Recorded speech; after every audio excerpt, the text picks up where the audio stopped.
స్త్రీ 2 గైస్ ఒక అచీవ్మెంట్ ఏంటంటే ఈ స్త్రీ 2తో మన ఛానల్లో 1000 రివ్యూస్ ఫినిష్ చేసుకుంటుంది. ఈ స్క్రీన్ షాట్లో మీరు చూస్తున్నారు కదా, ఇది రియల్ కౌంట్. కాపీరైట్ ఇష్యూస్ వలన కొన్ని ప్రైవేట్లో ఉంచా స్టార్టింగ్ 1 year వీడియోస్ని.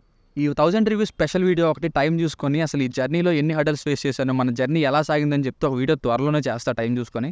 ఈరోజు మిడ్ నైట్ చూడబోతున్న 1001 review Devara 1 AM ticket already YouTube కమ్యూనిటీలో పెట్టా. And Devara review morning 5 AM లోపు మీరు ఎక్స్పెక్ట్ చేయొచ్చు కూడా.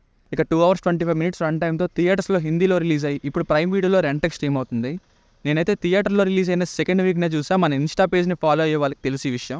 ప్రెజెంట్ అయితే హిందీలోనే ఉంది, మరి మేబీ ఫ్యూచర్లో తెలుగు ఆడియో కూడా యాడ్ చేయొచ్చు. ఇక సినిమా చూసాక నాకైతే ఇట్స్ గుడ్, ఎక్స్ట్రా ఆర్డినరీ అని చెప్పలేను కానీ బాగుంది. స్త్రీ 1 చూసిన వారికి ఒకటి బాగా అర్థమవుతుంది, యాజ్ ఇట్ ఈస్ స్త్రీ 2 కూడా స్త్రీ 1 స్క్రీన్ ప్లేతోనే అదే టెంప్లెట్తోనే ఉంటుంది. కాకపోతే ఇందులో స్త్రీ 1లో ఉంచేసిన క్వశ్చన్స్కి ఇవ్వని ఆన్సర్స్, ఇంకా కొత్త మాన్స్టర్. అలాగే స్త్రీ యూనివర్స్లో వేరే ఫిల్మ్స్ అయిన ముంజియా బీడియాకి కనెక్షన్స్, ఎస్పెషల్లీ ముంజియా ఎండ్ క్రెడిట్స్ని ఇక్కడ స్త్రీ 2 ఎండ్ క్రెడిట్స్తో ఎక్స్టెండ్ చేస్తూ అండ్ మూవీ మొత్తంలో బాగుండే కామెడీతో వెళ్ళింది. సో బాగుంది మూవీ. అండ్ పార్ట్ 1 తప్పకుండా చూడాలి, లేదంటే ఈ పార్ట్ 2లో బోల్డ్ విషయాల్ని మీరు ఎంజాయ్ చేయలేరు. కొన్ని విషయాలు అయితే ఏంటి ఇలా జరుగుతున్నాయి అని అనుకుంటారు కూడా. ఫ్యామిలీతో చూడొచ్చు అంటే స్త్రీ 1లోనే అక్కడక్కడ డబుల్ మీనింగ్ డైలాగ్స్ వస్తుంటాయి కామెడీతో ఫ్లోలో. ఇంకా తమన్నా గారి ఐటమ్ సాంగ్, ఇవి పర్లేదు అనుకుంటే చూడొచ్చు. బేసిక్ స్టోరీ లైన్ ఏంటంటే ఒక తలాముండం వేరైన ఒక మేల్ మాన్స్టర్ చండేరిలో అమ్మాయిల్ని ఎత్తుకుపోతూ ఉంటుంది. అసలు ఏం జరుగుతుందని కనిపెట్టే వాళ్ళే ఆ ఊర్లో మన హీరోలు విక్కీ, రుద్ర, జన. వీళ్ళు అసలు ఏమైంది, స్త్రీ ఎవరు, ఆ మాన్స్టర్ ఎవరు అన్నదే స్టోరీ. ప్లస్ పాయింట్స్ యాజ్ యూజువల్గానే పంకజ్ త్రిపాఠి గారు, రాజ్ కుమార్ రావు గారు, ఇంకా శ్రద్ధా కపూర్ గారు, అలాగే మిగతా వాళ్ళ అదిరిపోయే పర్ఫార్మెన్సెస్. వాళ్ళ వెకిలి చేష్టలు, వాళ్ళు చెప్పే డైలాగ్ విధానమే నవ్వుని తెప్పిస్తాయి మొత్తం సినిమా అంతా కూడా. వీళ్ళ కోసమే స్త్రీని తీసారేమో అనిపిస్తుంది. సాంగ్స్ కూడా బాగున్నాయి. రివీల్ చేసేది కొంచెం అయినా సరే కామెడీగా తీసుకెళ్తారు. ఇంటర్వెల్ 20 minutes చాలా బాగుంది. హారర్ కొన్ని చోట్ల బాగానే భయపెట్టింది, మెయిన్గా ఇంటర్వెల్లో నలుగురు కలిపి వెళ్ళినప్పుడు. అసలు స్త్రీ ఎవరు అనే ఆన్సర్ కూడా ఈ స్త్రీ 2 లాస్ట్లో ఇచ్చారు. ఇది స్త్రీ 1 ఎండింగ్ మనం ఫామ్ చేసుకునే 2-3 థీరీస్లో ఒక ఆన్సర్నే. కొన్ని సింగిల్ డిజిట్లో హారర్ అండ్ చండేరిపురం చుట్టూ వచ్చే థ్రిల్లింగ్ సీన్స్ బాగున్నాయి.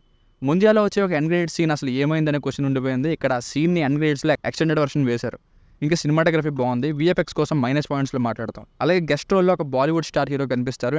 అండ్ పార్ట్ 3లో ఆయన ఉండబోతున్నారు అన్నట్టు ఎండ్ అయింది. -points.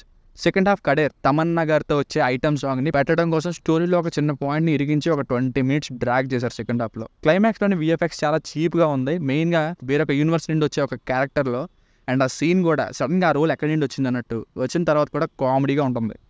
స్త్రీ 1 ఫ్లాష్ బ్యాక్ని టైటిల్ సాంగ్స్తో చూపిస్తారు, బట్ స్టిల్ స్త్రీ 1 పార్ట్ 1ని చూడాల్సిందే. Shraddha Kapoor garu main role and acting బాగున్నప్పటికీ స్క్రీన్ ప్రెజెన్స్ ఫస్ట్ హాఫ్లో వెరీ లిమిటెడ్గానే ఉంటుంది. అలాగే పార్ట్ 1 కంటే బాగా డిఫరెంట్గా ఎక్స్పెక్ట్ చేస్తే ఓన్లీ ఫ్యూ ఆస్పెక్ట్స్లోనే కొత్తగా ఉంటుంది తప్ప మిగతాదంతా స్త్రీ 1 తరహాలోనే ఉంటుంది. సో ఫైనల్గా మూవీ వర్డిక్ట్ ఏంటంటే కొన్ని ఫ్లాస్ని పక్కన పెడితే బాగానే ఉందనిపించే ఎంటర్టైనర్ని మూవీ. ఆ డీసెంట్ ఎంటర్టైనర్ తో with some floss in the second half. దీనికి రేటింగ్ వచ్చేసి ఇది నా ఒపీనియన్ 3.25/5. మీకు కనుక రివ్యూ నచ్చినట్లయితే మరిన్ని రివ్యూస్ కోసం మన ఛానల్ని సబ్స్క్రైబ్ చేసుకోండి. Thank you.